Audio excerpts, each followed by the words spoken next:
Whispers of the Abandoned Theatre. It was close to midnight when Brian unlocked the rusted doors of the old Regal Theatre in Northern Ireland. The wind howled across the empty parking lot, carrying the faint smell of burnt wood and dust. For years, this theater had stood untouched, its last movie reel played over 2 decades ago. And tonight, Brian, the skeptical explorer behind the channel NI Explorer 84, was determined to uncover its secrets. He wasn't a believer. Not in ghosts, not in spirits, not in anything that couldn't be explained. "I don't believe in this stuff," he said into the camera, the red recording light glowing in the dark. "But hey, maybe I'll finally prove everyone wrong tonight." He pushed through the lobby doors, flashlight in hand. The beam cut through the heavy air, revealing crumbling posters, torn velvet curtains, and hundreds of empty seats blanketed in gray dust. It smelled faintly of smoke, not fresh but stale, as if the air had been trapped since the fire that nearly destroyed the building years ago. "This place should be a museum of bad decisions," Brian muttered, stepping over a fallen popcorn machine. "Smells like smoke. Means someone's been here." He panned the flashlight across the hall. And then a whisper. Soft. Almost like a breath brushing past his ear. He froze. The flashlight trembled slightly in his hand. "What was that?" he whispered back, his voice shaking just a little. He turned toward the sound, scanning the seat. Nothing moved. Only silence, until another faint murmur broke through the quiet. "It's people." The voice was low, raspy, and it echoed off the theater walls. Brian whipped around. "Who's there?" he shouted, stepping backward toward the doorway. His heart pounded hard against his chest, but he laughed nervously to the camera. "Probably wind, yeah, has to be wind." Still, his hand was trembling. He decided to continue exploring, this time moving into the second screening room, a smaller one deep inside the building. He brushed cobwebs off the doorknob and stepped inside. The moment the door creaked open, the smell of burnt fabric hit him again. The beam of his flashlight flickered, once, twice, then steadied on the far wall, where the giant screen hung half-torn from its frame. And that's when it happened again. A whisper, this time clearer. "It's people." Brian spun around, camera pointing into the empty darkness. His breath turned sharp. "All right, not funny," he said. "If someone's in here, come out." But no one answered. He turned the flashlight toward the seat. Every single one was empty, but the sound came again, closer, like someone standing right next to him. "People." The camera caught it. The audio spiked. But Brian didn't notice until much later. That night, he went home and uploaded the raw footage to his YouTube channel, editing nothing. He even laughed about it in his outro. "Guess the ghosts of the Regal Theatre just wanted some company," he joked before ending the video. But at 5 a.m., his phone buzzed with a notification. A viewer had commented, "Hey, not trying to freak you out, but around 8:40 in the video there's a whisper right next to your ear. I think it says, 'It's people.'" Brian frowned. He replayed the footage, turned the volume up, and what he heard sent a shiver down his spine. The whisper wasn't faint anymore. It was right there, beside him, as if someone invisible had leaned in close to the microphone. He checked again. There was no one behind him, no shadow, no movement. Only his own voice, and that whisper. "It's people." Brian messaged the commenter. "I swear, there was no one else in there. No crew. Just me." And it was true. The theater had 3 rooms. He'd explored all of them twice. He walked every hall, checked every exit. He had been completely alone. But then another viewer commented something that made his blood run cold. I listened carefully. There are 2 voices. One male, one female. Both whispering at the same time. Brian closed his laptop. For the first time in years of exploring, he couldn't explain what he had captured. The whispers weren't wind. They weren't echoes. They were intentional. That night, he couldn't sleep. Every time he closed his eyes, he heard it again, that same faint, chilling phrase. "It's people." He replayed it in his mind, trying to make sense of it. Who were they talking about? Why him? By morning, Brian made a decision. He would return to the theater, one last time, to prove, once and for all, that there was nothing supernatural hiding in those halls. But he didn't know. Something was waiting for him there. And this time, it wanted to be heard. The return to the Regal Theatre. 3 nights later, the rain fell like needles over Belfast. The city was silent, streets empty, except for one car parked across from the decaying Regal Theatre. Inside sat Brian, gripping his camera like it was the only thing keeping him sane.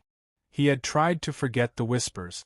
He told himself it was just a trick of the echo, maybe interference in the mic. But no matter how many times he replayed the clip, he couldn't shake it. 2 voices. Right next to his ear. Both whispering in unison, "It's people." "All right," he said to the camera, forcing a smile. Round 2. "Tonight we get real answers." The rain stopped as he stepped out. The whole street seemed to hold its breath. The building loomed ahead, soaked and silent, the once bright Regal sign barely hanging from a single rusted bolt. He unlocked the gate again, the metal squealing loud enough to echo into the night. His flashlight cut through the darkness as he walked in, but this time, something felt different. The air was heavier. The smell of smoke was stronger. And the silence wasn't silent anymore. In the background, beneath the faint hum of the wind, there was something else. A low, steady hiss, like someone breathing. He aimed his camera toward the hallway. "All right, if anyone's here. You're about to be famous," he joked weakly. No reply. Just the faint drip of water from a leaking pipe. He entered the first screening room, retracing his steps from the last visit. Every seat was exactly how he'd left it. The walls were cracked, the red curtains shredded. But as he reached the front of the room, he noticed something he didn't remember before. On the far wall, just below the screen, someone had written a word in black dust, finger-traced letters that spelled out, "People." Brian froze. He lifted the camera closer. That wasn't here last time. Then, from behind him, a sound. Footstep. Soft, uneven, like someone walking barefoot over old carpet. He swung around, flashlight beam slicing through the dark. "Who's there?" No one. The door was still closed behind him. And then came the whisper, right beside his ear again. "It's people." He staggered back, tripping over a seat arm, breathing hard. "No way," he muttered, shaking. No, that's..." He stopped mid-sentence as something clattered in the hallway outside. A door slammed shut. Hard. He ran out into the corridor, the camera jerking wildly, only to find every door swinging slightly open and shut as if caught in an invisible draft. But there was no wind inside the building. He turned toward screening room 2, the same one where he'd caught the whisper before. The door was ajar, creaking slowly. He hesitated. Then, tightening his grip on the camera, he pushed it open. The room was completely dark, except for a faint flicker of light coming from the far corner. Brian slowly stepped forward, his flashlight scanning the rows. Every step echoed back at him, but sometimes there was a second echo, slightly delayed, like another set of feet walking with him. "All right," he whispered, voice trembling. "You wanted attention. You've got it." Then came a sound that froze his blood. Laughter. Not loud, just a faint giggle, like a child hiding behind the seat. He swung the light toward the sound. Nothing. Just shadows. The laughter stopped. And then, from the screen ahead, something began to move. A faint silhouette, barely visible, as though someone was standing behind the torn film sheet. It didn't have a clear face, only a shape, human, but blurred like static. "Hello?" Brian called out, inching forward. "Who's there?" The figure tilted its head. Then it whispered, louder this time, echoing across the room. "It's people." Brian's flashlight flickered and went out. Panic surged through him. He tapped the flashlight. Nothing. The camera light was still on, but it only caught flashes of movement. The sound of footsteps surrounded him, circling closer, faster. "Stop," he shouted. "Stop. Who's there?" A loud crash erupted behind him, a chair toppled over. The flashlight flickered back to life, and for a split second he saw them. 3 shadows standing between the rows. One tall, one small, one hunched. He stumbled backward toward the exit, but the door slammed shut before he reached it. The whispers returned, now overlapping, dozens of them, all around. People, people, people. Brian dropped the flashlight, its beams spinning wildly on the floor. The shadows moved closer, their shapes flickering like flames. His camera caught everything, the whispers, the sound of footsteps, the moment something unseen brushed his shoulder. Then, silence. The flashlight went out again. Only the faint, shaking voice of Brian was heard. I don't believe. I don't. Static. The footage ended there. 3 days later, his subscribers noticed his channel had gone silent. No uploads, no replies. When police later entered the Regal Theater, they found his camera still recording, battery long dead, but no trace of Brian anywhere. All that remained were the footprints leading into Screening Room 2. None leading out. The lost footage.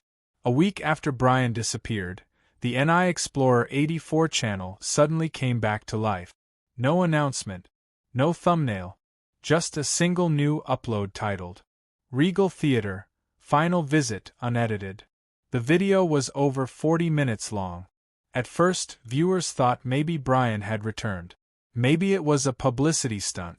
But within seconds of pressing play, everyone realized something was terribly wrong. There was no intro music. No commentary. Just the faint hum of wind and the jittering sound of an old camera booting up. Then the screen flickered, showing Brian walking through the theater lobby. His voice trembled. All right, guys. I'm back here again. I think someone's been in here since last time. He turned the camera toward the far wall, where the word people was still written in dust. But now there were 2 new words beside it. We see. The live chat went wild. This isn't real. He edited that. Wait, where is he uploading from? About 15 minutes into the footage, Brian entered the 3rd screening room, one he hadn't explored before. It was colder. His breath fogged in front of the lens. The timestamp on the video read 2:41 a.m. He whispered, "There's something here." Then, the camera's focus shifted, capturing faint movement behind the torn projector curtain. A shape. Pale. Still. Watching. And that's when the static began.